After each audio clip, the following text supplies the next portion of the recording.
مؤخرا تقريبا ما بقاش فيه اي حاجه سهله، اي حاجه خصوصا يعني في السعي مثلا، شغل، دراسه، اي حاجه، مفيش اي حاجه سهله. وخصوصا لو انت بتسعى في الطريق الحلال، يعني كل ما بتبقى عايز تتحرى الحلال اكتر، كل ما بتلاقي الموضوع اصعب بكتير جدا. تمام. فهنا بقى تيجي حاجه مهمه جدا، وهي فكره الاحتساب. ان كل حاجه ليها اجرها، كل حاجه بثوابها، كل حاجه ربنا عز وجل لا يضيع اجر من احسن عمل.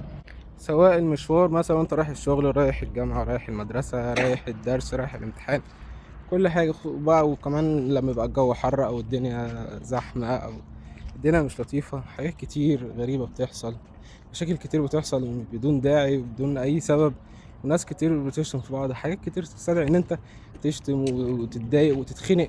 فربنا عز وجل كل دي حاجات ربنا بيكفر بيها من ذنوبنا. ربنا يغفر لنا ولكم يا رب ويعفو عنا وعنكم.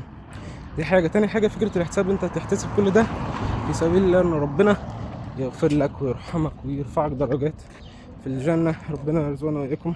الاحتساب كمان مش بيقف لحد كده، كمان بيوصل للقمة اللي انت بتأكلها لنفسك أولا، ولأهل بيتك ولعيالك وإخواتك ولأي حد انت بتنفق عليه أو بتعوله.